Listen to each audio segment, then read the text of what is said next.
So a lot throughout this week, and many of these senior presentations, you're going to hear how it's terrible to procrastinate, you should never procrastinate, and it's the worst thing you can do.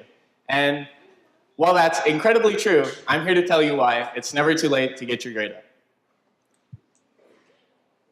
Why I chose this project. So that's a pretty long story, as it is for most seniors, and mine started the end of my junior year, when, just like everyone else, I had to pick a senior project topic. And I was bouncing around between a couple things, but there was nothing that really spoke to me that I felt I could do a senior project on. And I was told, find something you're passionate about. If you can find that, your passion will lead you through your project. And don't get me wrong, like I went out and I did things, but there was nothing that I was especially passionate about that I thought I could base a senior project off of. But one of the things on the table was a gardening project, because that's something the school had needed. So I looked at it and I said, okay, like I've gardened before as a kid. I used to have this little patch of dirt with my mom. It's something I felt like I could run with and that I could make a senior project out of. So in the beginning, I had this idea. I was going to grow small little succulents, prepare them as like gifts for Mother's Day, and sell them and really set up a plan so that every year something was happening with the greenhouse. But this is what they looked like about 2 weeks ago, and about a month ago, they would have needed to have been fully grown. So I realized this about a week into December, when they looked closer to what they did when I planted them, which was just really barely taking root. So all that led to complications. Like my first plan, it didn't look like it was going to work out. So I was like, okay, I'll do something else. Maybe I'll do something with food. There's stuff that's manageable and alternative plans, right? And while I was really doing this, there came time for the semester to end, and I had a meeting with Mr. Quinn. And he said, hey, I'm sure you're aware of this, but you're really not doing too hot as far as your senior project goes. And I'm not blind, like I knew what was happening. And he was like, if you want to get the goal that you've set up for yourself, you'll need to take the course next year. So I wasn't too keen on this idea, but I knew that for me to get to a place that I had wanted to be, I'd have to make it happen. So when you're looking at all the other projects throughout these weeks, all of them have had 1 year to do amazing things. And so now I had half that time to do something just as amazing. So at that meeting, we bounced around between ideas, because my first thing that I said after he said that was, okay, well, is it possible I can change my topic? And that would be a full restart. So during that meeting, I had like a couple of ideas and things I was thinking about, but nothing that was really a solidified senior project. And then Ms. Matson sent me an email that said, hey, what if you did a tutoring club? And I looked at it, and I didn't want this to end up like gardening, where it's something where I think I can work and make a senior project out of it, and then in 5 months, I'm sitting there with nothing.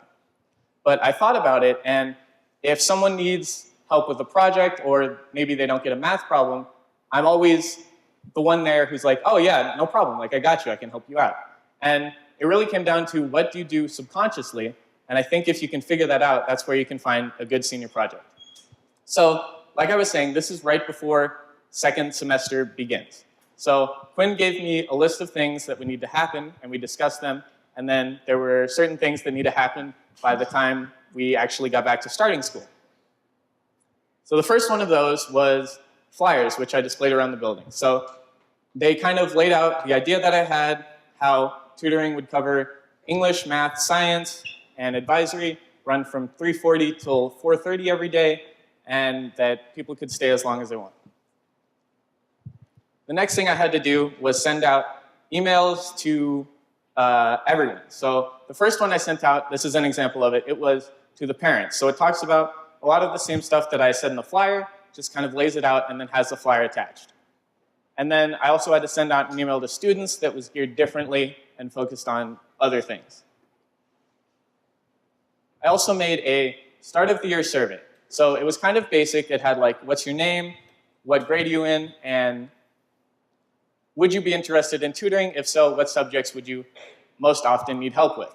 And so this was able to give me a feel for how tutoring was going to go. I kind of could see, okay, this many people will about show up, and when they do, they'll need help with these courses. And it was able to give me a baseline for what I could expect.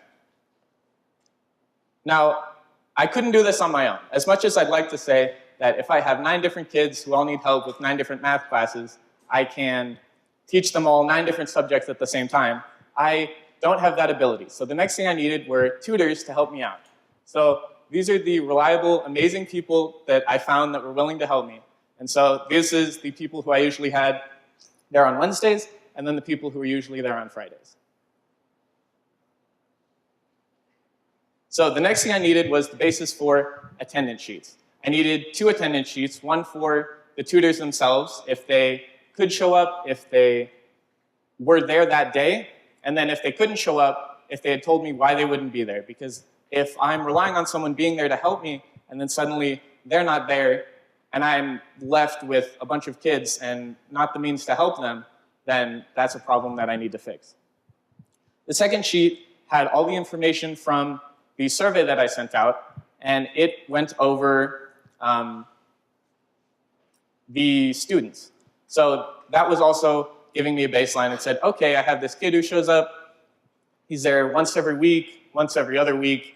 Maybe he needs help with English. Most of the time he needs help with math. So I could get a feel for how many tutors I need to have that can teach math, how many to teach English, and sort of make sure I was never overwhelmed. So all of this stuff was before I could start to have a club at the beginning of second semester. And the last thing I needed was a room to host the club. So I thought about it, and I talked with the detention teachers, because then they're already staying till 4:15. I can convince them to stay an extra 15 minutes and supervise the club the entire time. So it's 3:40 to 4:30. And then if there's kids there who are doing work in detention, maybe there's something they don't understand, something they need help with. They also have the tools available to them. Maybe they weren't thinking about tutoring, but now they have that option. So all of this was done right into second semester so that I could have something. But that was only half the battle. I had to keep it up. And one of the things that I did was make a tutoring schedule so that everyone who was tutoring knew when they were tutoring, and I sent it out at the start of every week with a simple news blurb, kind of filling them in on what's happening, what's going to happen, and if there were any changes, because I wanted to connect with the tutors because they were the ones who were helping me out, not vice versa. And I obviously had to change this a couple times through the year as I figured out who could be there some days, who couldn't, and then if I needed more math tutors or anything like that. And then in response to those email blurbs and stuff I sent out, there were also good emails, and then there were some challenging emails. So you can look at the first email on top, and it says, I will be coming both days for full-time. Thank you for this club. So it's something where you can see, okay, what I'm doing matters to someone. It has an impact on someone positively, and it really can motivate you and warm your heart. The second email was from one of my tutors. It just said, I'll be out of town Friday, March 2nd. So it's not a huge deal, but it's something that I have to account for, because now there is one less tutor at the club, and then maybe someone doesn't show up and they don't tell me. I need to figure out someone to replace this original person, and that way I still have the perfect amount of people.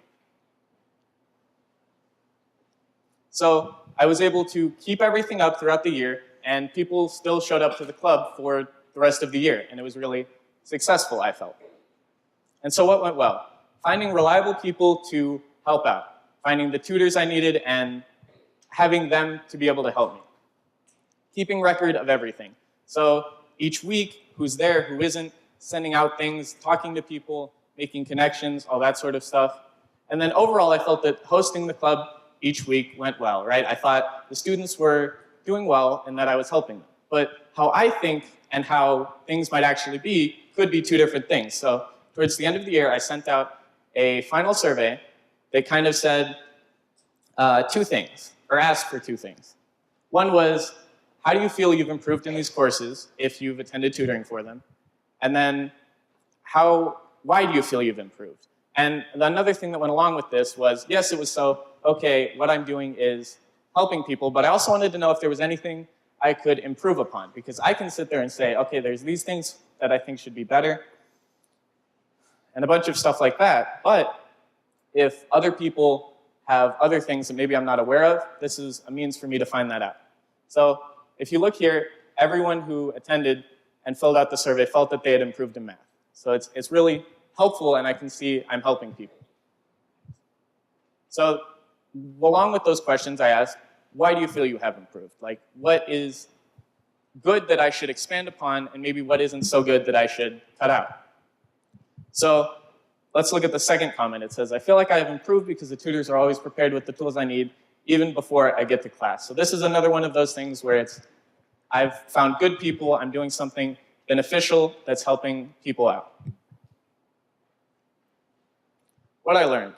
So procrastination is not as simple as it sounds, especially when it comes to these senior projects, when you are your own deadline. You make your deadline, and if you don't meet that deadline, yes, your advisor is always there to help you, but really, a lot of that is on you. And when you get discouraged or something doesn't work out and you want to push something back, you're the one who has to hold yourself accountable. Then you can't do it on your own. When you look at all of these presentations, there's a long list of thank yous because a lot of people go into making one of these successful. And a lot of people are there to support you throughout this entire journey. And then lastly, you can't fake it. So you can say, what I tried to do at the start of the year, okay, I'm not like crazy passionate about this, but I think it's something that I can work with. But if you don't have that passion or that motivation, or you can't see the impact in what you're doing, then when you reach points where the work feels like a mountain load and you've procrastinated, you're not going to have the strength to overcome that. So at the start of the year, I had this great plan to work with science classes and get succulents together and have it so it would be something happening with the garden each year for years to come. But that never really took root. Luckily, what I had by the end of the year was a successful club that I feel helped people and was able to cause a difference in our school and in our community.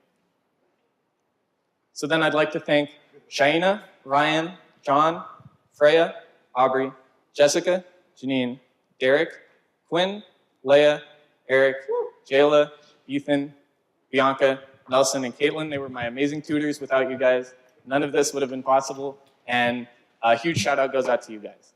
I'd also like to thank Mr. Quinn for being my advisor for 5 years. Got one up on all the rest of you. And really being there to motivate me and to push me through the good times and the less good ones. I'd like to thank Ms. Matson for really helping me come up with the original idea and always being the one who was on my rear when it came to stuff. She could sit me down and say, okay, Adrian, like, what are you doing? Why aren't you doing this? You're slacking. I'd like to thank Mr. Lujan and Ms. McIver for hosting tutoring, third and fourth quarter respectively. You guys really helped me out. And then Ms. Parrish for being my emotional rock this year and someone I could always talk to and joke around at times. And lastly, I'd like to thank everyone who showed up to tutoring, because without you guys, it truly wouldn't have been possible. Thank you.